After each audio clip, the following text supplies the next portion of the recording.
మత ఘర్షణలకు వైసీపీ కుట్ర చేస్తోందని ఏపీ హోంమంత్రి అనిత ఆరోపించారు. లా అండ్ ఆర్డర్ ని దెబ్బతీయాలని చూస్తున్నారని ఆమె మండిపడ్డారు. పాస్టర్ ప్రవీణ్ మృతిపై కావాలనే తప్పుడు ప్రచారం చేస్తున్నారని అన్నారు. పాస్టర్ల ముసుగులో కొంతమందితో తప్పుడు ఆరోపణలు చేయిస్తున్నారని అనిత ఆరోపించారు. తప్పుడు ప్రచారాలని సమర్థవంతంగా తిప్పికొడతామన్నారు హోంమంత్రి అనిత. మత ఘర్షణలు తీసుకురావాలని ఏకైక లక్ష్యం.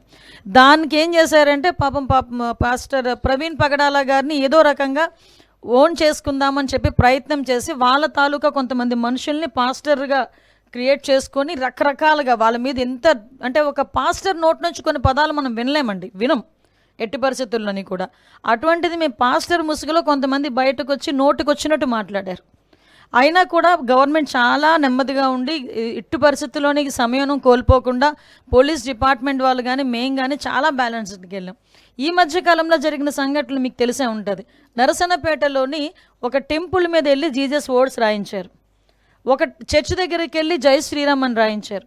అంటే ఇలాంటి సంఘటనలు చూస్తుండేటప్పుడు ఏదో విధంగా మత కల్లోహాలు తీసుకురావాలి, ఇక్కడ లా అండ్ ఆర్డర్ ఇష్యూస్ని క్రియేట్ చేయాలి అన్న ఒక దృక్పథం అన్నది చాలా క్లియర్గా కనిపిస్తుంది.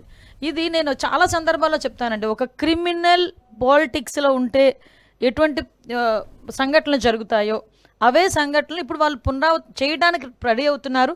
బట్ మేమందరం చాలా ఫర్మ్గా ఉన్నామండి. ఎట్టి పరిస్థితుల్లోనే అటువంటి వాళ్ళు ఊహించుకొని ఏదో చేద్దాం అనుకున్నా కూడా చేసే పరిస్థితి అయితే ఉండదు. మేమందరం కూడా చాలా అలర్ట్గా ఉన్నాం.